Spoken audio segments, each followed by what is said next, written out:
nada, no puedo decirte ni que yo sintiera nada especial, ni que yo notara algo, ni que yo escuchara nada allí, no. Simplemente estaba como jugueteando con el móvil. Muchas veces escucho la radio, pues allí estaba jugueteando con el móvil y eso, acordándome de que a compañeros míos pues a lo mejor le imponía mucho el pasillo y tal, y me dio por grabarlo. Pero sí que es verdad que hay compañeros que me cuentan pues que a lo mejor han sentido como si les soplaran en la cara. Yo personalmente nunca he sentido este tipo de cosas.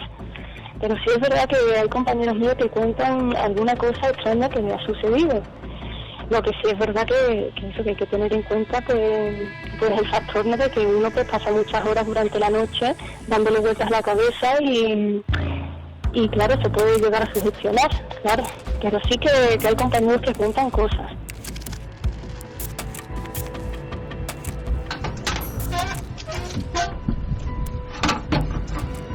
En el año de 1974 se hizo la última restauración a un cuadro de un gran genio, siempre puesto en tela de juicio, Francisco de Goya.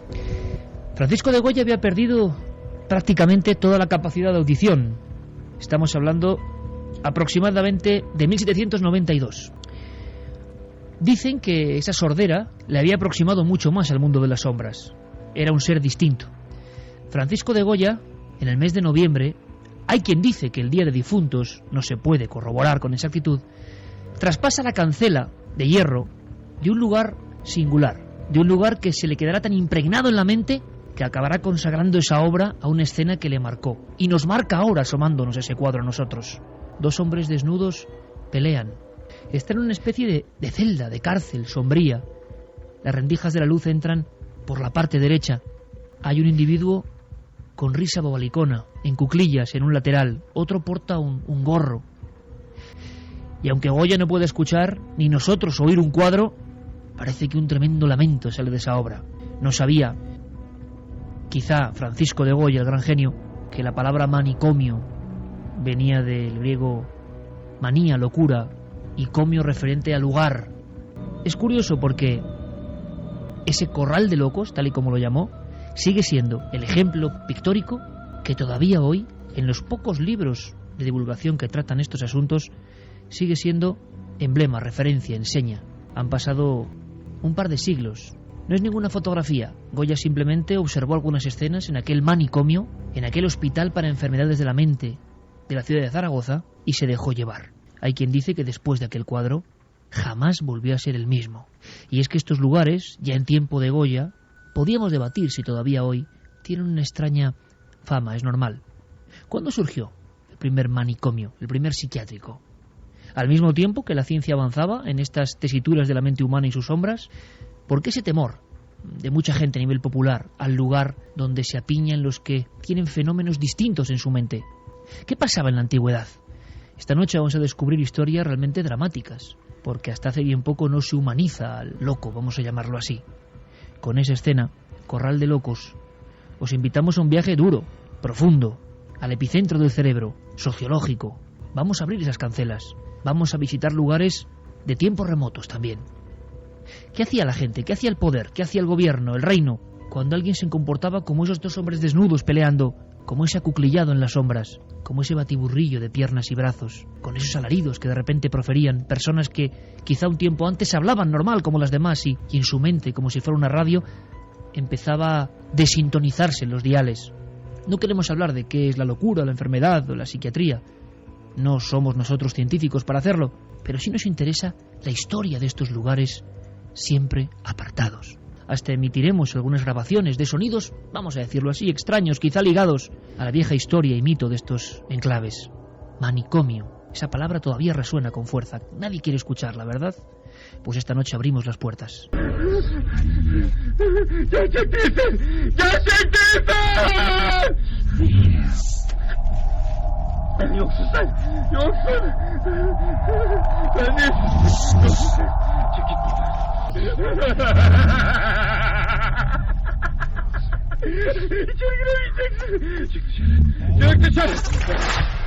¿Hay algo que nos quieras contar desde el otro lado?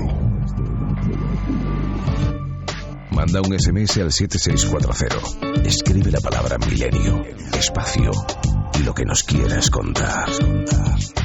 Comentaristas de Milenio 3. Siempre al otro lado. 1:15. Bienvenidos esta noche y mucho más, evidentemente. Nada tan impactante a veces como la voz humana de alguien que es un poco distinto, ¿verdad? Alguien en Málaga hace muchos años me dijo una frase que a mí se me quedó muy impregnada y no era ningún científico. Dice, todos tenemos sintonizados un dial. Los que llaman locos es que quizá tienen otro dial puesto, donde reciben informaciones. ¿Por qué llamarlo simplemente locura?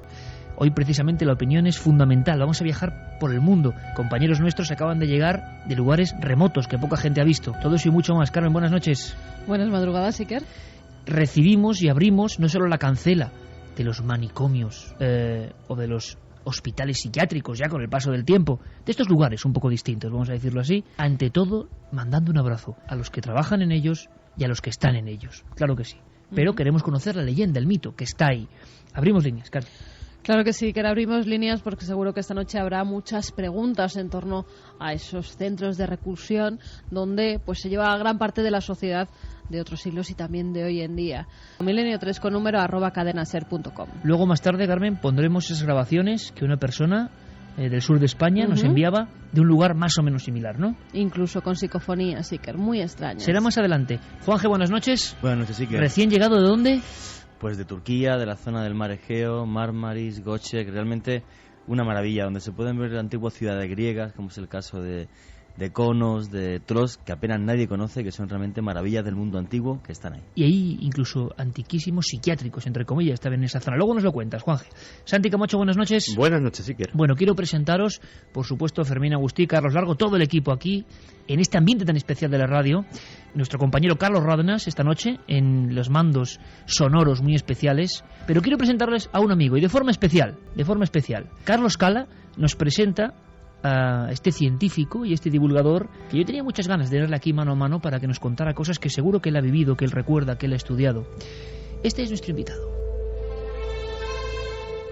Esta noche nos visita un hombre que conoce bien las sombras de la mente humana. Desde muy joven se dedicó a la psiquiatría para investigar en los secretos más oscuros del cerebro. No es fácil encontrar a profesionales que hablen sin tapujos, con valentía y conocimientos.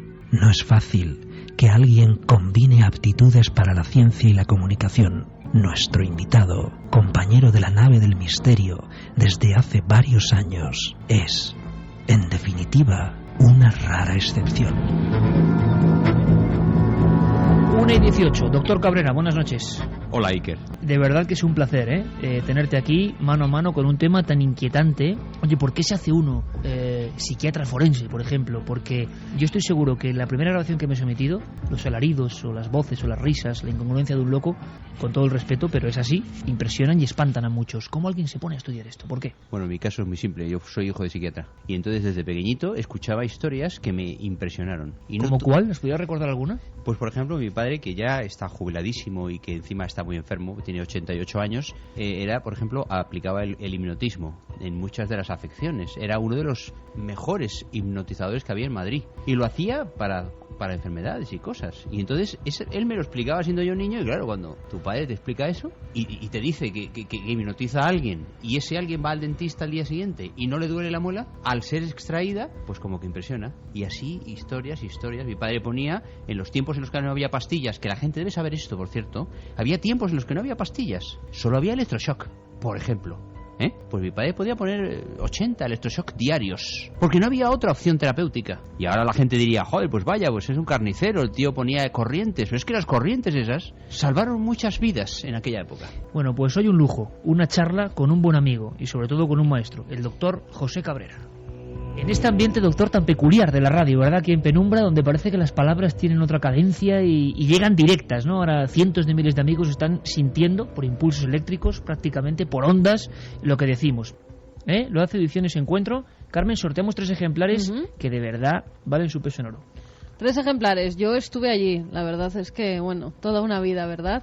Y unas historias impresionantes las que se cuentan en ese libro. Nos están llegando ya muchos mensajes de dónde estaba instaurado y construido el primer manicomio, por ejemplo, quería preguntarlo de yo ahora. España. Vale. Por cierto, esa pregunta hemos estado indagando. El primer centro para ver qué se hace con estas personas diferentes, ¿se tienen datos históricos? Como centro en España sí que se tienen. Mira, es la fecha del 24 de febrero de 1409 en la Catedral de Valencia. Es Fray Gilabert Jofré, era un conocido predicador, y desde el púlpito de esa catedral pide, sobre todo a la gente pudiente de Valencia, que por favor se recogiera un dinero para hacer un centro donde recoger a todos aquellos que estaban por las calles dando gritos, insultando, porque él precisamente cuando iba hacia la catedral se encontró a unos muchachos que se estaban riendo de un pobre demente. Eso le impresionó tanto que él que pide ese dinero y al año siguiente consigue que se construya en Valencia el primer centro psiquiátrico. O sea, 1409 en Valencia. Eso es. Pero desde la más remota antigüedad, doctor, ¿se tiene alguna noción de, imagino que en las primeras culturas, cómo trataban la locura, las locuras más evidentes, ¿no?, de comportamientos extraños? ¿Desde cuándo se recluye esta gente? En realidad desde el principio de los tiempos, pero ya que Carmen ha hablado del padre Jofré, el padre Jofré era mercedario, y los mercedarios eran monjes que estaban en tierras hostiles, tierras árabes, y los mercedarios copiaron el modelo de sanatorio psiquiátrico, que ese es el primero en Europa, el de Valencia, de los árabes. Los árabes instalaron sanatorios psiquiátricos antes ya en el Cairo, el Marestán, y se dice que el Cid Campeador, al su paso por Palencia, con P, hacia el año 1000, abrió un pequeño lazareto, no para leprosos, sino para enfermos mentales. Total, que la historia de la locura, dicha entre comillas, es muy antigua. El primer hombre que hizo cosas raras ya fue separado de la tribu, digamos. Y unas veces se convirtió en el hechicero de la tribu y otras veces murió, porque la enfermedad mental muchas veces era insostenible con la supervivencia. Pero qué curiosa, delgada línea roja la acabas de trazar tú ahora mismo, ¿no? El chamán es la conexión viva de la tribu con el más allá. Pero sin embargo ese chamán tenía procesos, espasmos dentro de las cuevas que son muy parecidos a enfermedades mentales. Sí, señor. Y de hecho es conocido de todos, por ejemplo, que en el foro romano, cuando se reunían los senadores y alguien tenía una crisis epiléptica, que era el morbus sacer, la enfermedad sagrada, se paraba completamente la deliberación política y se seguía al día siguiente. Eso era una crisis epiléptica de un senador. Había crisis epilépticas, esto en Roma. Pero antes que Roma, como ya mencionabas tú, en las cavernas, ¿qué hombre no habrá tenido una crisis epiléptica? Y en Egipto hay papiros en los que se recogen algún tipo de enfermedades mentales que sufrían y se han dejado escritos. Claro. Y en el Antiguo Testamento, muchas de las maldiciones que Yahvé echa sobre el pueblo israelí pecador, digamos, es te heriré con el rayo del delirio. O sea, el delirio, por cierto, es irse del lirio, y el lirio es lirium, la tierra que abre un arao. Cuando te vas del arao, es que el pensamiento se va hacia un lado. Irse del camino establecido, del camino global. Hay una cosa, porque hay 1000 preguntas, estoy seguro, de nuestros amigos. Santi, abuela pluma, nos decía algo al entrar que yo creo que es muy impresionante, que es el tratamiento de la locura. Imagino que hacia la Edad Media se han cambiado mucho las cosas, o quizá no. Es el problema. Santi, nos comentabas algunas cosas fuera de micrófono de entradas para ver el manicomio como quizá lo vio Goya, como un espectáculo. Y no en la Edad Media. Estamos hablando de finales del siglo XVII y buena parte del siglo XVIII y buena parte del XIX. Los ingleses tenían en Londres uno de los psiquiátricos más siniestros de la historia, que era el Royal Bethlehem, del que se deriva una palabra que ha pasado al argot en inglés para designar al manicomio, que es Bedlam. El Royal Bethlehem era un sitio en el que efectivamente, como muy bien decía el doctor, a falta de tratamientos, pues se llevaban a cabo prácticas que a día de hoy pues nos pueden parecer espantosas, y algunas realmente incluso crueles, y que desde luego sentido terapéutico no podían tener ninguno, porque allí, por ejemplo, se cobraba entrada para los que quisieran ir a ver a los locos, y bueno, aquello era como el zoológico, tanto es así, incluso peor que el zoológico, tanto es así porque había un suplemento, como el que se compra una almohadilla en los toros. Entonces, si pagabas el suplemento te daban un palo, y con el palo podías pinchar o golpear a los dementes a través de las rejas, y era un entretenimiento de la buena sociedad de la época, ¿no? Bueno, esta misma escena, Santi, es que la cuentas, no te creen. Segundo, haces una novela y dicen maravilloso. O sea, sí, porque hasta entonces estaban muchos de ellos enjaulados. Pero perfectamente, había pabellón de epilépticos, pabellón de dementes, pabellón de alcohólicos, entonces ahí se entraba con un palo y con un escudo. O sea, la gente entraba allí, los agitados. Es que la agitación no tenía ningún remedio. No tenía remedio. No tenía remedio, ninguno. Entonces, y podían ser y patologías muy peligrosas para el resto de las personas. Peligrosas no, peligrosísimas. Eran sujetos absolutamente desquiciados. Y de hecho, la palabra loco es curioso porque la gente no sabe la etimología. La palabra loco viene de glauco, que es la palabra griega que define la pérdida del color. Es decir, se pierde el color de los ojos. Ese es el enfermo mental. Pues yo con el doctor Cabrera, y sé que mucha gente, a través sobre todo de la televisión, siempre aprendemos yo creo que en una circunstancia de tiempo como con muy poca gente, ¿no? Cantidad de conocimientos por minuto empleado. Esta escena del hombre con el escudo y el palo entrando en un lugar. Has mencionado un sitio, la Salpêtrière. Carmen, tú me decías que tenía una fama tremenda, ¿no? Que fue un epicentro, y ahora, doctora, a ver si nos puedes comentar esa rotura de las cadenas. Sí, además es que era una época en la que los psiquiátricos no eran tales, sino que eran centros hospitalarios donde se daban pues todo tipo y se concentraba todo tipo de personajes, desde prostitutas hasta mendigos, hasta dementes verdaderos, y estaban todos juntos. Eran los hospitales de pobres, que se llamaban en la época, porque los manicomios empezaron ya luego, cuando precisamente Pinel empieza a decir que no, que ciertos pacientes tienen que tener un tratamiento determinado y que esos médicos tienen que tratar solo a esos enfermos. Claro, eso con siglos de tratamiento vejatorio, ¿no? Hay otras enfermedades contagiosas que deben ser tratadas en otros lugares y que los mendigos no forman parte muchas veces de los dementes. Es entonces cuando empieza la separación, porque antes estaban todos mezclados y además se los trataba pues de unas formas ahí verdaderas crónicas, en las que hablan, por ejemplo, de cómo se trasladaba al manicomio de Zaragoza desde Madrid. Eran llevados, Goya, el manicomio donde estuvo eran Goya. llevados en una carreta. Los dementes eran metidos como una especie de ataúdes de madera que solo tenían unas rejas por encima en la tapa por donde podían respirar. Y es que el camino duraba 25 días. Tú imagínate una persona en el estado de agitación que muchas veces tenían esos locos, metido en un ataúd y llevado 25 días a través de España por diversos pueblos. Era una escena terrible. ¿Cómo fue, doctor? Pues fue, para un psiquiatra como yo, el día más maravilloso de la psiquiatría, porque de repente un hombre, un ciudadano, entró en ese horrible lugar que nos ha comentado Carmen, donde era todo una mezcla de tragedia, de inmundicia, de dolor, etcétera, y dijo: quítenle las cadenas a ese hombre. Ese hombre es libre como yo y debe ser tratado, tiene el derecho a ser tratado como cualquier paciente. Eso fue impensable. Aún hoy los médicos, en general, a los psiquiatras nos ven como no médicos. Y eso a mí me duele mucho. Me duele mucho porque soy tan médico como cualquier otro, un cirujano cardiovascular. Tengo muchos amigos. La psiquiatría es hoy una especialidad de la medicina. Y aún hoy. Por lo tanto, la enfermedad mental y la propia especialidad siguen estando ahí como... Pero me gusta mucho eso que dices, ¿sabes por qué? Porque yo creo que como en todo está el materialismo puro y duro, el trabajar con la materia concreta, y tú en el fondo trabajas con la materia etérea más misteriosa. El pensamiento, ¿no? También, claro. Muchas veces. Aquí no hay una radiografía en la cabeza. Claro, y entonces, ¿cómo se maneja eso? ¿Muchos les da miedo? Claro, pero por sus propias angustias. Es decir, hace poco en una cena me decía una compañera que era médico, me decía: es que yo tengo miedo a desnudarme delante de un psiquiatra. Sin embargo, me desnudo delante de mi cirujano. Porque es más fácil desnudarse físicamente que decir, por ejemplo, que tienes angustia, que duermes mal, que no quieres ya a tu marido, que tu marido te hace esto, que tus hijos no te entienden. Todo eso, ese desnudarse psicológicamente, es el mayor esfuerzo que puede hacer un ser humano. Doctor, la fama de los lugares, ¿no? De los emplazamientos, los tenemos ya instituidos. Hemos hablado de la Salpêtrière, de lugares, de algunos quedan fotografías. Fíjate, en los amantes del misterio, entre comillas, que evidentemente van a los lugares con buena fe, casi siempre, atraídos por imágenes iconográficas que a ellos les llama la atención, no hay nada como un sanatorio abandonado. Es decir, porque nos genera quizá desde niño algo que muchos quizá que están ahí, que si la psicofonía, que si la foto, que si ese turismo del misterio, vamos a llamarlo así. Hay mucho turismo de España abandonada, muy interesante, por cierto, pero nada impacta tanto como, por ejemplo, trozos casi de camisas de fuerza.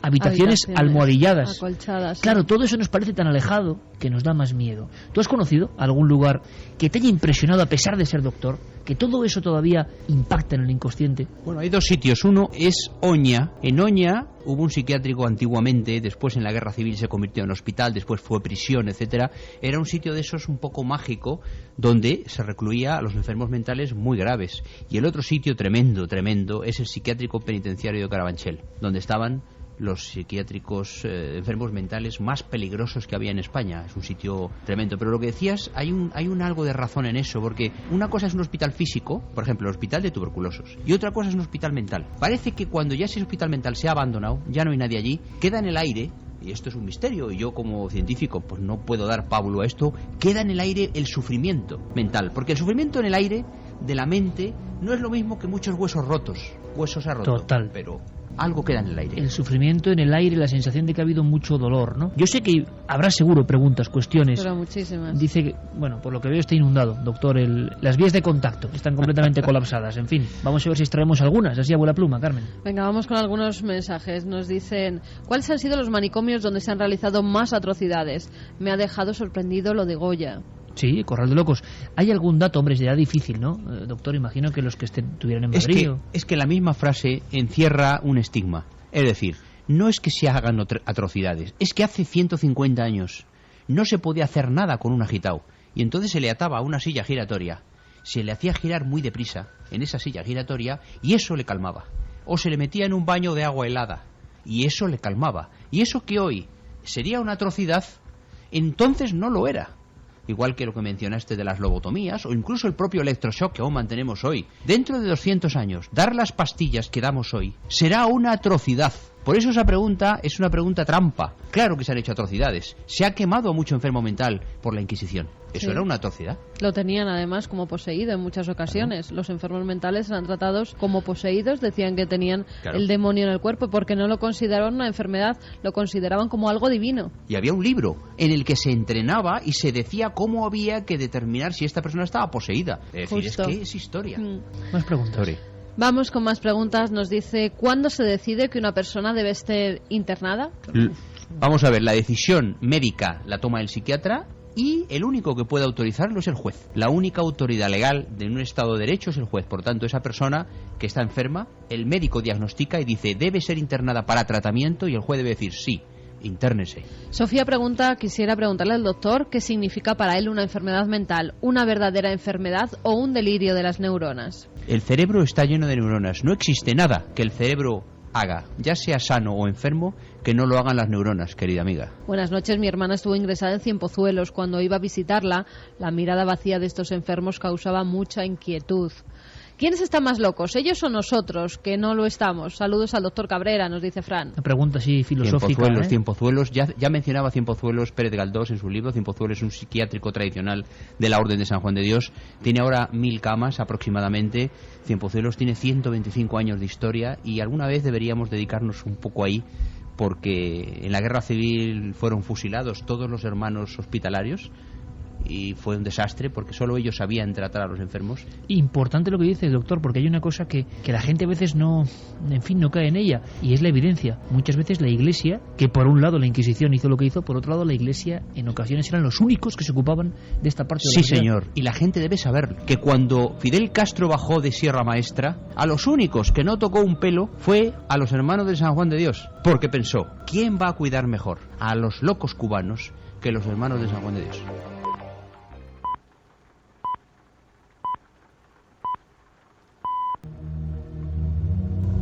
Me ha gustado mucho tu pregunta, Juan Gesade, si se puede contagiar, porque siempre está esa sensación, ¿no?, de los lugares que concentran cosas. Teníamos un dato, quiero que lo escuchéis muy atentos, va a haber una serie de grabaciones y podemos decirlo, es casi un poco anecdótico, ¿no? Pero hicimos este programa, planificamos esta idea de viajar un poco desde ese Corral de Locos de Goya hasta la antigüedad, hasta el presente, en estos reclusos de enfermedad mental, ¿no?, lugares de reclusión de enfermedad mental.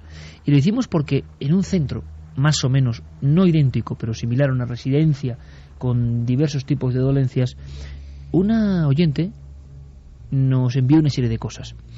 Y me impresionó, pero me impresionó porque primero en este lugar habían ocurrido, y sirva esto como guinda al tema anterior, todos muy atentos por favor, si estáis en la cama, los cascos bien altos ahora, porque no es fácil, como todo lo que tiene que ver con las psicofonías. Carmen, esta historia empieza con una muchacha que hace servicio, digamos, de guardia en uno de estos centros. Lo hemos imaginado ya antes, un pasillo todo moderno, claro, pasillo largo, oscuro. ¿Y se le ocurre qué? Pues ella hace guardias en esa residencia, está toda la noche, tiene que estar despierta, pendiente de si desde alguna habitación, por ejemplo, llaman porque algún enfermo, algún paciente necesita algo. También tiene que estar pendiente de ese pasillo por si acaso alguien se levanta por la noche y va deambulando por esas estancias. Tiene que estar vigilante. Y es un pasillo donde, pues al parecer, estaba un poco intranquila. Y decide con un teléfono móvil, pero no porque le hubieran hablado de ninguna aparición ni nada por el estilo, pero sí, como es inquietante por las noches, además ella nos lo contaba, una residencia de noche con esos largos pasillos en cualquier lado impone, y a ella pues la imponía algo. Y cuando estaba precisamente frente a él, decidió coger su teléfono móvil y empezar pues como a grabar un trocito, pero sin darle la mayor importancia y sin pretender sacar nada. Pero el caso, Iker, es que esa noche graba algo. Escuchamos a la protagonista de esta historia, María. Sí, vamos a oírla. Y así grabando, grabé un momento, dejé de grabar y no hice más caso, sino que seguía lo mío, ¿no? A vigilar y a realizar las tareas que tenía que realizar.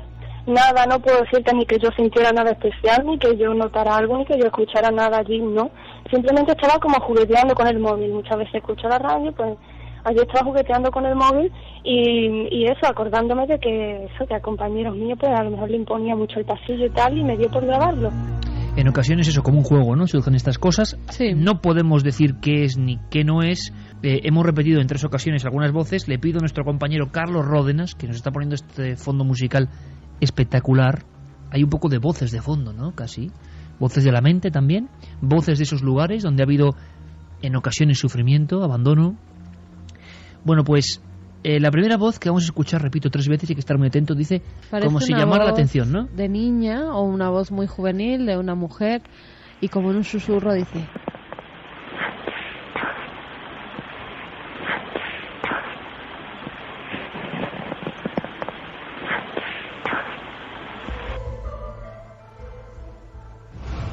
¿La habéis escuchado? Yo creo que se entiende muy bien. Atentos.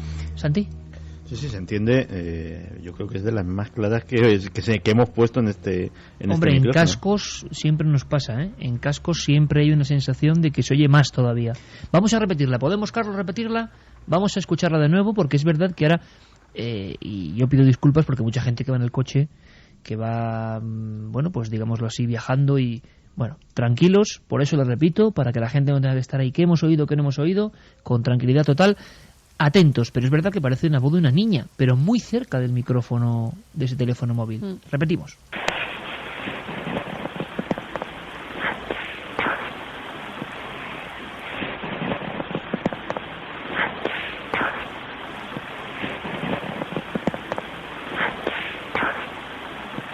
Aquí desde luego se oye de forma clarísima, Juan G.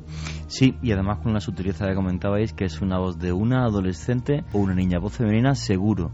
Y como decía también Santi, de las más claras que he escuchado. Y además que bueno, que esos lugares tan terribles, como decía el doctor Cabrera, en los que queda esa energía, ese algo que yo creo que puede dejar el cerebro mucho más con hueso roto, como el ejemplo que ponía, ¿no? Que lugares más terribles son los manicomios. Una punta que sí me gustaría dar: las imágenes más terribles que se ven siempre en cualquier cadena de televisión cuando hay una guerra son las de los manicomios abandonados. Recordamos, por ejemplo, la caída de Ceausescu, Afganistán, cualquier lugar. Siempre los periodistas, cuando llegan a una ciudad que cae ante la llegada de otro ejército, van siempre a los manicomios y a los orfanatos. Niños y locos abandonados, siempre lo más terrible que nos dan toda la guerra. A mí me parece rara esta voz, no sé, me parece muy humana, sinceramente. No quiero decir nada con eso, pero es verdad que me parece muy próxima al teléfono. Aunque, dato, Carmen, ella iba completamente sola, no había nadie, todo estaba cerrado y un pasillo oscuro, simplemente. Tampoco parece alguien que pronuncie una voz en una de las habitaciones y se cuele, porque es que está como al lado. No, ella estaba sola, solo había un compañero durmiendo, que es el que se turna con ella para hacer las guardias. Estaba en otra habitación, cerrada, con puerta y todo, con lo cual no podía ser él. Y en ese momento no había ningún enfermo que estuviera despierto, no recibe ninguna llamada de ninguna habitación, está completamente sola en un pasillo. Además, nos ha mandado esa imagen de móvil en la que se puede ver cómo va como caminando hacia el pasillo, se ve la oscuridad, cómo mueve el teléfono pero sin intentar da un poco de grabar miedo nada. El hecho de que, claro, hay un dato interesante, se graba con ella grabándolo por el móvil en tiempo real, no hay nadie al lado, ella no habla y va entrando... Y se ve el pasillo oscuro. Sí, hay momentos incluso en que la oscuridad es total, Sí. luego se va viendo las habitaciones. Sí. Hay otra voz, parece que hay un nombre, algo así como Fátima, pero es muy difícil de escuchar, y lo que importa, lo que se puede escuchar es que luego dice dentro, algo parecido a dentro. pero vamos a pedir vuestra participación como siempre. milenio3@cadenaser.com. 3 veces de contacto, a ver qué escucháis vosotros, porque aquí yo no lo tengo claro. Santi, Juanje, Carmen, dentro, 3 veces repetida.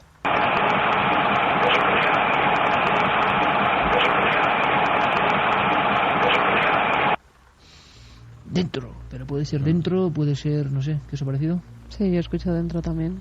Claro, es lo de siempre, si te dicen la palabra, escuchas, si no... Sí, esta es más típica. Esta es de las que, bueno, sí, vale, pues dentro, pues porque ya tienes la palabra en la cabeza, pero vaya usted a saber si me hubiese concienciado de escuchar otra cosa si lo hubiese Sí, oído. si alguien te dice exactamente muerto... No, lento. Víctor, incluso. Perfectamente. Escuchamos de nuevo, Carlos, ¿podemos? Vamos allá.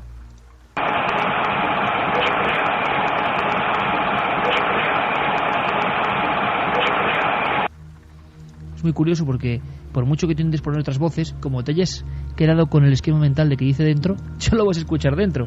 Es muy curioso. Víctor, como decía Juanje ahora, pues escuchas Víctor.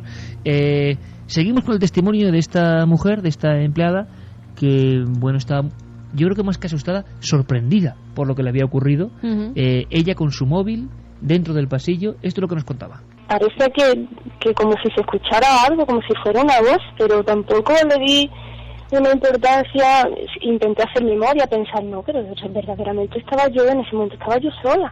Intenté pensar, bueno, se habrá recogido una voz de alguno de los usuarios, pero después pensándolo, pues estaban como demasiado lejos para que se cogiera la voz de esta forma que es como casi un burro, ¿no? Se puede decir. Importante. 2 y 17, o sea que ella, Carmen, era incluso escéptica, o es más o menos escéptica en torno a lo que ha surgido. Sí. No es que diga esto es una voz de... Intentó dar una explicación y, repito, lo curioso es que el documento está en el móvil grabado en tiempo real, que si alguien hace un fraude o se acerca, pues se vería, ¿no?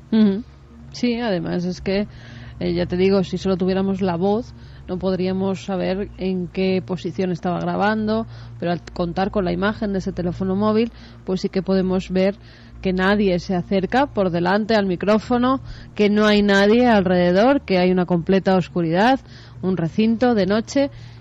¿Y por qué surgen esas voces? Pues es lo que no hemos podido aclarar a nuestra amiga María. Bueno, a ver qué os parece esto, porque yo estaba en el estudio pequeño que tenemos aquí donde vamos sacando los sonidos que van a ser protagonistas de la noche, y en una zona sin voz, o sea, en una zona que ella no identificaba nada, yo identifico como una serie de gritos o de un grito que, cuidado, igual aquí no tiene ningún tipo de valor, ningún tipo de interés, no, porque lo tiene, porque hay como unos sonidos. ¿Pueden ser sonidos naturales de ese pasillo, de ese lugar? No lo sé, pero yo desde luego en el programa de edición de la radio escuchaba algo y lo he recogido y simplemente os lo pongo para ver qué opináis. Es como una voz extraña, como un pequeño alarido, pequeño grito. No lo sé, yo estoy un poco confundido. A ver qué escucháis y me decís.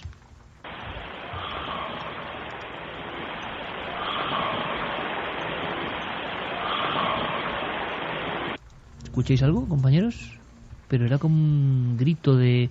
Ahora no sé si me parecía hasta un tipo de pájaro o algo así. Puede ser cualquier cosa, ¿no? Sí, este sí puede ser. O las tuberías. Sí, un sonido natural. Exactamente, cualquier cosa, ¿no? Pero que se había registrado y claro, aquí con los cascos lo oímos de forma bastante curiosa. Quizá último dato interesante, Carmen, que en ese lugar otros compañeros de las guardias Han a notado posteriori cosas. le comentan que han notado muchas cosas, ¿no? Sí, habían notado, por ejemplo, cómo alguien le soplaba cerca de la nuca. Hay que decir que no es un recinto antiguo, es un recinto moderno, que no tiene muchos años. Allí, que ella sepa, nos comentaba, no ha ocurrido nada extraordinario. Simplemente que por las noches, y ella misma lo comentaba, dice, puede ser sugestión lo que han pasado mis compañeros o incluso lo que he vivido yo. Dice, pero claro, cuando ya hay unas voces que se graban, eso es lo que me extraña. Sus compañeros únicamente, ella nos lo comenta, una especie de soplidos cercanos. Pero sí que es verdad que hay compañeros que me cuentan pues que a lo mejor han sentido como si le soplaran en la cara. Yo personalmente nunca he sentido este tipo de cosas. Pero sí es verdad que hay compañeros míos que cuentan alguna cosa extraña que le ha sucedido. Lo que sí es verdad que eso que hay que tener en cuenta pues el factor, ¿no?, de que uno pues pasa muchas horas durante la noche dándole vueltas a la cabeza y claro, se puede llegar a sugestionar, claro. Pero sí que hay compañeros que cuentan cosas. En fin, pues esa es la historia. Queríamos poner simplemente el dato que nos había obligado o nos había sugerido hacer este tema, duro, tremendo, porque es un tabú todavía, las instalaciones para la recuperación o reclusión de los enfermos, cómo esa ruptura de las cadenas de un lugar en Francia provoca también una idea de que la psiquiatría y la reclusión tienen que ir por otro cometido, y imagino que se ha avanzado muchísimo, aunque el doctor Cabrera ha soltado perlas impresionantes de lo que se sabe y no se sabe hoy. La primera, su padre, prestigioso, importantísimo forense que hipnotizaba. A mí eso me ha llamado mucho la atención y creo que es un detalle interesante. Una vez más, la heterodoxia, Santi, la heterodoxia de cosas que son casi mágicas metidas en la investigación absolutamente científica, ¿eh? Lo tenemos ahí el ejemplo. Sí, además es que la investigación de la mente debió de ser, sobre todo en aquellas épocas, una tarea de titanes, algo para lo cual no había métodos, no había escáneres para ver qué áreas del cerebro se activan, por qué y por qué no había otros medios. Pienso, por ejemplo, en que en algunos pioneros, Skinner, por ejemplo, que es un teórico que se estudia en todas las facultades de psicología y de psiquiatría, como uno de los padres del conductismo, tuvo que, para desarrollar su teoría, había una cosa que se llamaba la caja de Skinner, que era una caja en la que metía animalitos para someterle a diversos estímulos, etcétera, etcétera. Skinner metió a su propia hija durante un año en una caja de Skinner, cuando era muy pequeña, y allí la utilizó como sujeto experimental. No tenía evidentemente acceso a otro ser humano, a otro bebé humano, y digamos que tuvo que hacer ese sacrificio de la carne de su carne, pues emplearla para hacer avanzar sus propias teorías. Con lo cual, imaginar lo que debió de ser la investigación de la mente en épocas en las que no había absolutamente ningún medio material más que el propio ingenio del hombre, pues nos da una dimensión de la categoría de personajes como el propio padre del doctor Cabrera, que en un momento en el que supongo que en España hablar de hipnosis era como hablar de extraterrestres, casi poco más o menos, pues debió de tener un camino solitario y duro. Imagino que mucha gente está opinando sobre las voces. Sí, nos dicen la mayoría de ellos que algunas suenan muy humanas, sobre todo la primera. A mí me ha parecido también que sonaba muy humana. La segunda psicofonía escucho desesperado, como lo escriben, como desesperado. Así, en dos intervalos. Lo has hecho bien ahora, ¿eh? Muy psicofónico, sí. Claro, es que lo leo y desesperado. Buenas madrugadas a todos los milenarios. A mí me parece el sonido como si fuera de una lechuza. Nos lo dicen los gemelos de Quesada. Bueno, las lechuzas, que yo he oído muchas en el campo, es que te pegan unos sustos. En Ochate había una que daba miedo. Sí, te pegan unos sustos tremendos. Unos gritos que no veas, ¿eh? No, y hacen unos ruidos susurrantes a veces, que efectivamente... Un lenguaje extraño ahí. Sí, que efectivamente te ponen los pelos de punta, y si no conoces los ruidos del campo, te puedes creer que, que te está visitando el fantasma que sea. Y otro de los sonidos más terribles que recuerdo de mi niñez en mi pueblo es los gatos en celo que parecen niños llorando. Total, sí, es verdad. Es algo más, muchas horroroso. Historias de niños llorando, yo creo que surgen de ahí. Muchas historias del sonido de niño llorando tienen que surgir porque, o sea, no distingues casi el sonido de un bebé al de un gato, ¿eh? No, yo me horrorizaba de niño. Yo en la radio, te estoy hablando de hace, pues sí, 18 años ahora, en una de las primeras emisoras en la que yo estaba, recibimos un día el caso de un vecino que tiene explicación, como lo ha ocurrido Santi ahora, lo que ha contado, y que a mí me puso los pelos de punta solo de imaginar el terror de aquella persona. Era en una localidad cercana a Alcalá de Henares, un pueblo tranquilo, y una persona está en su casa. Está sola. No es su casa, sino que es un lugar que ha alquilado. Y entonces empieza a escuchar el llanto de un niño, pero en la habitación de al lado. Entonces aquel hombre, Vicente, me contaba esos minutos antes de descubrir el misterio que ya todos estáis evidentemente señalando, ¿no? De él entre las sábanas, cogido hasta el cuello, dudando si salir o no salir, porque aquel gato que se había colado en esa casa que era la suya estaba aullando exactamente como un niño. Y él, que era hombre de campo, decía que era tan increíble que no podía distinguirlo. Y decía, ¿pero qué hace un niño en una casa que yo he revisado completamente? En la que estoy solo, un pintor. En el cuarto donde están los botes y los lienzos, un niño llorando. Al final descubrió evidentemente que era un gato, pero esos instantes antes de ir caminando hacia la puerta y diciendo, ¿quién demonios ha metido un niño en un lugar que no tiene ventana? y son una puerta cerrada. En fin, son historias, pero que a veces tienen explicación, aunque la explicación no quita para nada el miedo. Luego seguimos sabiendo qué dicen nuestros amigos. Pues es que se Todo oyen de opinión, todo, ¿no? Claro. sí, desde parece que dice viento, un saludo, Antonio de Murcia, buenas madrugadas, nave del misterio, a mí me parece que es ella por el timbre de voz y el acento, nos lo decía Tony de Mallorca, y la segunda, pues no lo sé. Yo oigo víspera, nos dice Juan de Bilbao, yo he oído lepra, lo comentaba Sofía. Madre mía. Yo entiendo puerta o basta en la del hombre, sois los mejores, gracias por hacernos la noche más amena a los que trabajamos, porque qué miedo. Y que yo creo que dice vuelta. O sea, Enhorabuena por el cosas. programa. Gracias a vosotros sí que sois Mucho los mejores. cuidado. Alex de Tarancón nos lo decía. ¿Mucho cuidado a nosotros o qué dice la No, voz? parece que dice mucho cuidado en la segunda grabación. Bueno, por cierto, y Santi, que se oyen bien, ¿eh? Nos Santi, lo dicen que tiene un transistor de 15 y lo están centímetros escuchando bien. y que lo escuchan perfectamente. Santi, Juanje, Carmen, ¿sabéis quién era Fermina Rudi? Fermina Rudi, otra historia, ¿eh? Hay una placa que le recuerda 6 historias de la España mágica y profunda. Carlos Cala nos da paso a este nuevo misterio hecho persona. El gigante de Alzo, el gigante extremeño o el coloso de las Islas Canarias fueron focos de atención en la España del pasado siglo. Sus vidas, su felicidad y su tristeza darían para más de una película. Esta noche incorporamos a un nuevo prodigio de la naturaleza a esta lista de hombres insólitos. Pues publicaba en la revista Más Allá un buen amigo, Ángel Briongos, siempre atento a todo lo que ocurre en esa mágica tierra que es Aragón, la historia de otro gigante, porque hemos conocido varios, ¿eh? Hay uno cuyo esqueleto, ¿verdad?, Luengo Capilla, está en ese museo de antropología, mostrando ahí, bueno, una dimensión impresionante y más para la época. Pero de Fermina Rudi no sabíamos absolutamente nada, y él ha expurgado este material. Otro gigante, y como gigante, adorado y temido, y con vida y muerte de misterios. Don Ángel Briongos, en Zaragoza, buenas noches. Hola, buenas noches, Iker. ¿Cuánto tiempo, amigo, sin escucharte? Muy bien. ¿Qué tal estás? Muy bien, muy bien. Encantado de estar con vosotros, de saludar a todos, a Juanje, a Carmen, a Santiago, en fin, a los tercermilenarios, a todo el mundo.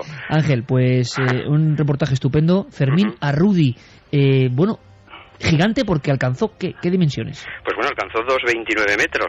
Estamos hablando ya de una talla pues considerable. Creo que esa misma talla precisamente la tiene el jugador de baloncesto chino, este famoso... Sí, Yao Ming. Sí, exacto. Sí. Sí. Y creo que es la misma talla precisamente. Lo que pasa que, claro, en este caso la diferencia en el tiempo, ¿no? Y la diferencia también de haberse entrenado precisamente para jugar, pues bueno, cambia mucho lo que es la corpulencia entre uno y otro, ¿no? Pero bueno, fotos impresionantes, Ángel. Las fotos son impresionantes, la verdad es que tenía que impresionar. Ya no estamos hablando como, por ejemplo, un ser un poquito, bueno, más alto, como era 2,35, 6 centímetros más alto Joaquín Luengo Capilla, el gigante extremeño, ¿no? Pero más estilizado, con menos fuerza. Aquí estamos hablando casi de un ser de la fortaleza, quizás como la del gigante de Alzo, ¿verdad? De Guipúzcoa. Un gigante tipo colosal, ¿verdad? Colosal, Ángel, colosal. O sea, ahí veías un forzudo de circo y encima medía 2,30, vamos. Exacto, estamos viendo un forzudo de circo que levantaba, comenta la leyenda, que levantaba pesos que 4 hombres no podían levantar, que tenía incluso la fuerza de 7 personas normales. O sea, estamos hablando de alguien que realmente asustaba cuando si te lo cruzabas en cualquier calle. Evidentemente no podía dedicarse a otra cosa que le diera más rentabilidad que la de un circo. Y esta gente encontraba en el circo y en las exposiciones y en el mundo un poco siniestro, pero claro, siniestro para nuestra visión políticamente correcta, pero era su sustento, ¿no? Sí, la verdad es que era su parada de los monstruos, ¿verdad? Porque desde luego no podía trabajar de otra cosa, porque a ver, ¿cómo le das una azada a un señor de estos que apenas puede agacharse, que tienen problemas con esa extrema, el peso? Estamos hablando, por ejemplo, de que con 21 años ya medía 2,18 metros de alto cuando llega a Zaragoza para promocionar su primera gira y pesaba 130 kilos. Estamos hablando de personas corpulentas, anchas de hombros, que son lentas, torpes, entre comillas, en los movimientos, y que, bueno, pues si dejan caer su mano sobre alguien, de hecho había gente que incluso en Cuba, creo que fue en una de las giras, cuando alguien quiso incluso medirse en la fuerza con él, ¿no? Y cogió una pala como para darle, para decir venga, y lo levantó incluso a la persona con la pala en alto, tal como estaba agarrándola, ¿no? Oye, ese también es de reportaje, el que derretó al gigante Fermín Arrudi. Sí, yo creo que ese también estaba como desde la primera hora, vamos, para psiquiátrico. Sí. Oye, una cosa, Ángel, que mucha gente, estoy seguro que tiene dudas sobre esto. Primero, ¿había algún componente genético? Y segundo, ¿qué época estamos hablando? Estamos hablando que nace en 1870 y muere en 1913. O sea, estamos hablando el intermedio del 19 al 20. Es lo que estamos hablando, justo en la época de los circos ambulantes, del tema de los monstruos y todo esto que llevaban. Porque, querámoslo o no, él no era un monstruo, evidentemente, pero sí que podía ser considerado como tal, ¿no? Y con los mismos problemas, incluso psicológicos, hablando tanto de la locura, de hecho, te podría llevar a la locura una de estas patologías, ¿no? ¿Verdad? Como estabais comentando antes. ¿Y sus padres, Ángel? Sus padres normales. Vemos lo que es la foto de apertura del artículo, que están ahí, sus padres, está su hermano Valero también, y está su mujer, porque casa con una francesa que casa en 1897 concretamente, y bueno, es fantástico ver como el bombo y platillo que se dio en París, existe una contraportada a color del dibujo del gigante sobresaliendo por encima de todos los carromatos y demás, con su mujer vestido de traje. Bueno, sí, es impresionante, la verdad, todo lo que rodeó la vida de este hombre. Oye, Ángel, y una cosa importante, facultades mentales, siempre hay una relación, dicen que estas personas tenían cierto retardo, se ha hablado de algunos casos de que no eran personas muy sencillotas, muy ingenuas. ¿Cómo era el caso de Arrudi? Pues el caso de Arrudi no tenía ningún problema de ese estilo, al parecer, claro. Yo principalmente creo que eso lo da un poco la macroencefalia, ¿no? Quizás ese tamaño descomunal también de la cabeza, del propio cuerpo, que puede dañar incluso las cuerdas vocales, y en este caso con Fermín no pasó, no ocurrió esto. De hecho, él cantaba jotas, tocaba instrumentos de música, que no le habían enseñado ni siquiera a tocar, pues seguramente cancioncillas en los momentos, en esas horas interminables de ir con los circos de un pueblo a otro, carromatos, pues claro, pues vamos a perfeccionar nuestra carrera de circo, ¿no? Pues que mejor que si me canto una jota, pues si aparte toco la bandurria, desde luego tenía que ser algo digno de ver, ¿no? Digno de ver, desde luego. Oye, Ángel, una cosa importante también, se ha hablado mucho de la bonomia, ¿no? O sea, de personas muy normales. El gigante de Alzo dicen que impresionaba con su envergadura. Ahora Juan G tiene ahí un pequeño ranking de gigantes españoles que impresionaba con su envergadura, pero que era un bonachón, que era incapaz de hacer daño a nadie. ¿Y este hombre? Igual. Igual se veían tan superiores, ¿no? Sí, claro, se veían así, entonces ellos no podían, o sea, es que no podrían ni jugar ni tan siquiera porque saben que hacían daño. Estamos hablando de una mano de 28 centímetros de largo, creo que el de Alzo tenía 40, creo recordar, no lo tengo claro, pero estamos hablando de una mano que, bueno, que realmente te coge la cabeza a cualquiera de nosotros como un balón de baloncesto, ¿verdad? Y te podía levantar prácticamente en el aire. Estamos hablando de una fuerza descomunal. Ya no hablamos de un gigante, es que estamos hablando de alguien realmente curtido en los montes, en Sallén, que el siguiente pueblo ya es francés, o sea, estamos hablando Sallén de Gallego, en Huesca, ¿no? Y claro, estamos hablando que se ha criado en la montaña. Se llega la leyenda que a lo mejor es verdad, quién sabe, ¿no? Llega a contar que incluso mató a una osa en el Pirineo, con un cuchillo montero y, bueno, pues a cuerpo descubierto, ¿no? Prácticamente, más que con el cuchillo y con sus manos, ¿no? Se comenta que incluso para cruzar un río y llevaba un burro y el burro no quiso cruzarlo y, bueno, pues no hizo más que meter la cabeza por debajo del burrico, se lo echó a las espaldas y la carga que portaba el borrico no fue ningún problema para Fermín Arrudi. O sea, estamos hablando... Todo aragonés de pro, vamos. Pero yo creo que sí, total, Sí. Y la verdad es que se casó, tuvo hijos, cuéntanos. No tuvo hijos, pero se casó con Louise Carl Dupois, francesa, esta joven, y bueno, pues digamos que hay una leyenda ahí que no se ha tocado mucho, no se ha ahondado, quizás porque todavía incluso puede haber sensibilidades, ¿no? Pero claro, habla de que al parecer su mujer pues acabó con el manager Rabinat pues liados, ¿no? Y cuando muere Fermín, desgraciadamente, pues bueno, por la muerte, ¿no? Pues parece ser que está casa con el propio manager, ¿no? O sea que, pero bueno, son cosas de la vida y que estamos acostumbrados a verlo, entonces tampoco veo por qué darle ni más ni menos importancia, ¿verdad? Antes de saber un poco de la muerte de Fermín Arrudi, el gigante aragonés que nos recupera nuestro amigo Ángel Briongos, Juanje, en titulares, hubo otros gigantes con medidas que nos van a sorprender. Sí, voy de menos a más aquí en España, lo que la ciencia hasta ahora ha medido y catalogado. Tenemos al gigante de Béjar en Salamanca, con 2 metros 18 y 161 kilos, que no está nada mal. No está nada mal. El gigante de Sama, en Asturias, con 2 metros 20. Agustín Luengo Capilla, el que estabais hablando de la provincia de Badajoz, con 2,35. 2,35 es tremendo. Y el más grande, del que se tenga constancia, Miguel Joaquín de Elicegui Ateaga, que es el gigante de Alzo, 2 metros 42, 203 kilos. Sí, el gigante de Alzo, que por cierto tiene una especie de monumento en su caserío, lo estuvimos filmando en Alzo, en Guipúzcoa. Me ha sorprendido mucho ver en tu reportaje, Ángel, que Fermín Arrudi tiene una placa en una calle. Sí, tiene una placa reciente que le han puesto en homenaje. Oye, yo creo que estas iniciativas de los ayuntamientos, verdad, que están muy bien, recordar a sus hombres ilustres y a una persona además que se paseó por toda Europa, que llevaba el nombre de Aragón. Creo que nadie lo ha podido llevar más alto que él nunca, ¿verdad?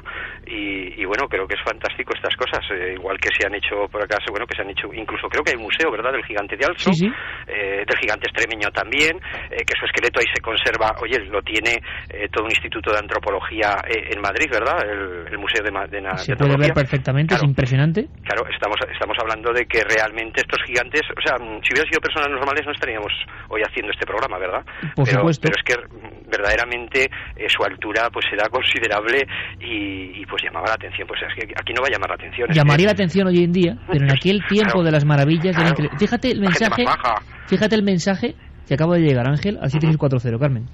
Pues nos dice simplemente: Fermín Arrudi es mi tío bisabuelo y lo más grande que tenía era su humanidad. Un saludo, milenarios. Bueno, curiosísimo, pues muchas gracias, hemos conectado con la familia Arrudi. Por cierto, hizo dinero Fermín Arrudi de las exposiciones, le generaron cierta riqueza, porque aquí también hay divisiones, ¿no? Pues no me parece, la verdad es que yo pienso que no, porque si no, pues se habría sabido mucho más en el pueblo, se habría comentado. Yo creo que lo daba todo para las familias, para su familia, y no se hacía dinero con esto, desde luego. No era eso, hay quien ganaba siempre, además, los managers, ¿no? Esos curiosos personajes, ¿no? Fermín Arrudi muere, y su muerte también ha causado, pues bueno, por lo menos ha escrito sobre ella en diferentes aspectos. ¿Qué le ocurrió al gigante aragonés?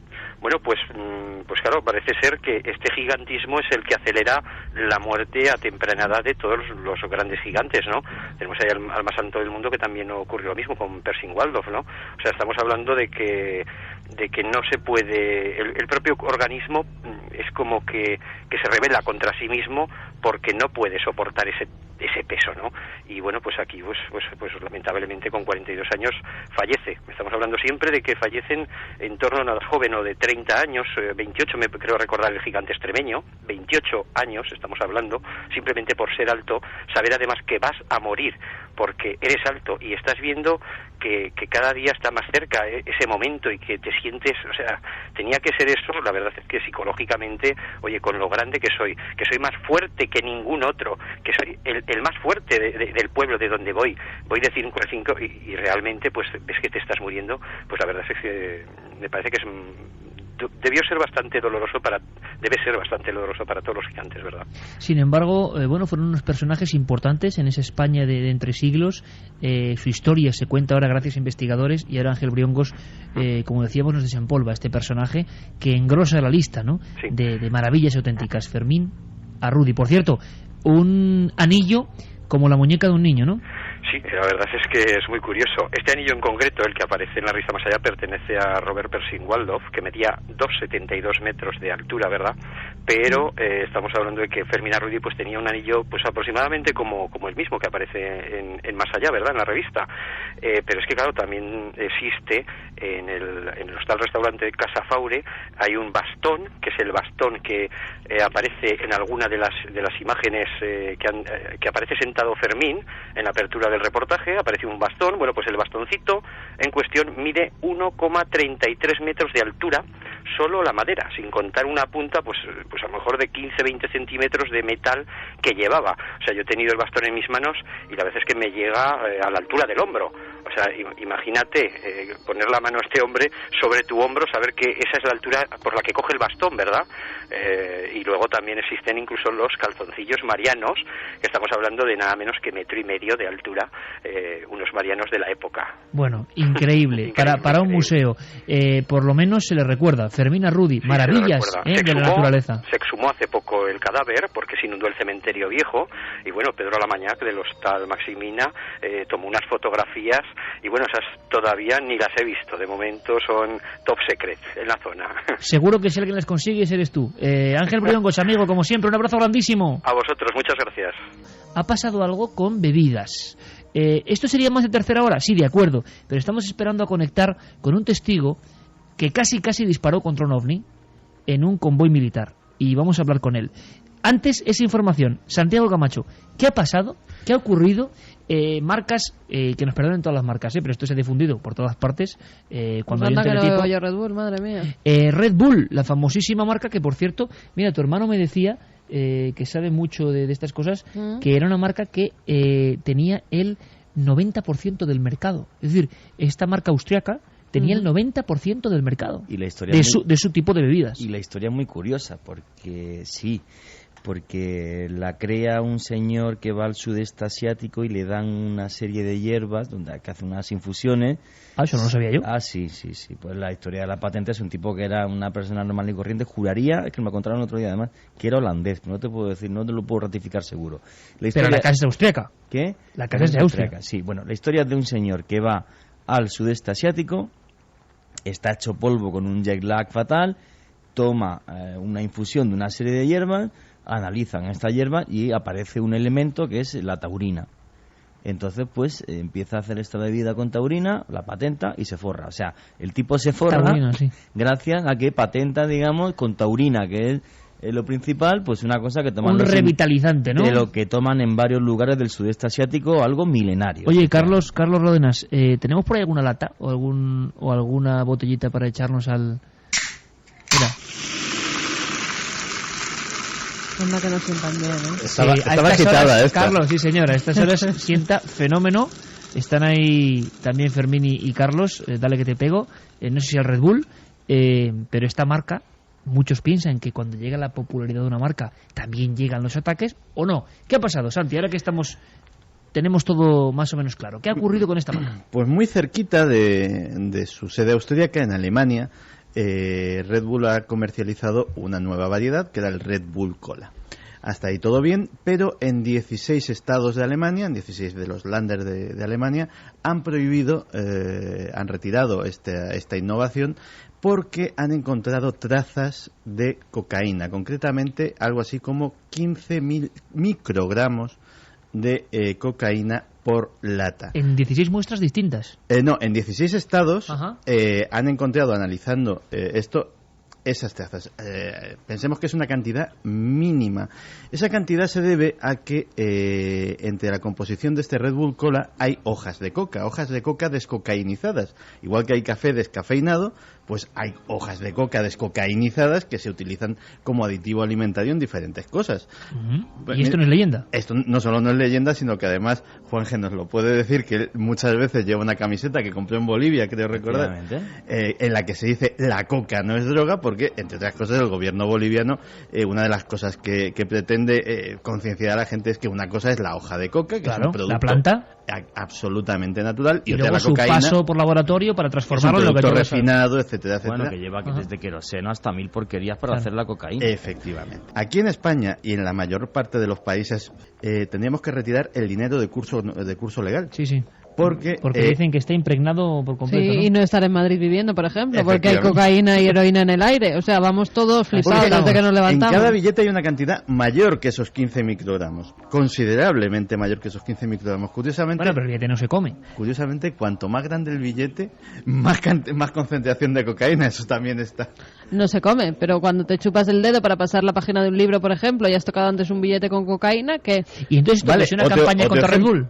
En el agua que bebemos generalmente, la cantidad de plomo, que es un material altamente tóxico y que además su toxicidad es por acumulación y el cuerpo no lo elimina, es aproximadamente de alrededor de esa cantidad de microgramos en plomo, en el agua del grifo de cualquier ciudad del mundo. Con lo cual... Qué bien. Pero efectivamente eso nos da pie pues para hablar de muchas cosas. Bueno, primero la cocaína en la Coca-Cola. Yo creo que es el primer gran mito de bebidas refrescantes. Pero no es un mito. Es cierto. La Coca-Cola originalmente llevaba cocaína.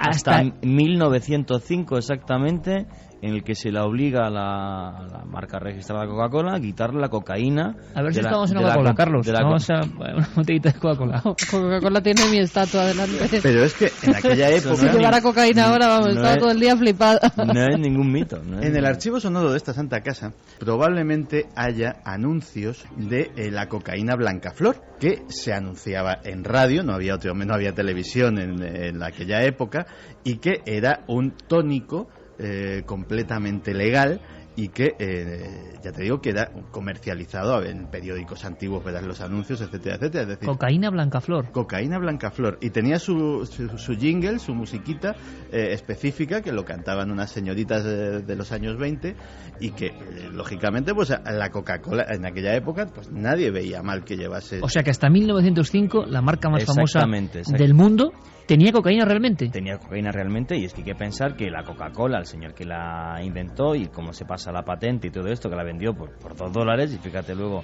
la fortuna que se hizo, una bebida revitalizante, claro que te revitalizaba. Tomaba 2 Coca-Cola y es como si te hubieran metido 4 o 5 rayas, pues claro, estaban las abuelas con 70 años bailando el charleston en medio del oeste. Revitalizante. Entonces, estaban revitalizadísimas, vamos. Pero sí, llevaba cocaína hasta 1905. De todas formas, yo sí que me gustaría comentar que efectivamente esa camiseta que yo llevo, que lo que dice la hoja de coca no es cocaína. Preciosa. El tema es que países como Bolivia, donde la producción de hoja de coca es base de la economía, porque se come, y además las proteínas que lleva la hoja y la serie de vitaminas son sanísimas. A mí me pareció que estaba muy mala, pero bueno. La hoja de coca, la otra no he probado nunca. Bueno, no, ni pienso yo tampoco. Ninguna de las dos. No, pero la hoja de coca no. Es muy amarga. Es muy amarga, sí, pero sí es cierto que el té de coca, que se utiliza como un revitalizante en todos esos países, pues sería una forma de que países tan míseramente pobres como Bolivia pues pudieran empezar a levantar un poco. ¿Y más mitos, Santi, sobre otras bebidas, o solo se han ocupado de la Coca-Cola? Pues sobre las bebidas energéticas ya lo mencionamos en Cuarto Milenio cuando hablamos de los inventos nazis. Lo que realmente mucha gente no sabe es que los primeros que hicieron bebidas energéticas fueron las tropas de la Wehrmacht, las tropas nazis en la Segunda Guerra Mundial, en el marco de una cosa que se llamaba el proyecto Supersoldado, el proyecto Ubersoldat, en el cual pues había diversos sistemas, metanfetaminas, y para incrementar el rendimiento en combate, incluso Valium primitivo para quitar el miedo, por ejemplo, y también se hicieron bebidas revitalizantes, bebidas energéticas, para que el rendimiento en combate fuera mucho mayor.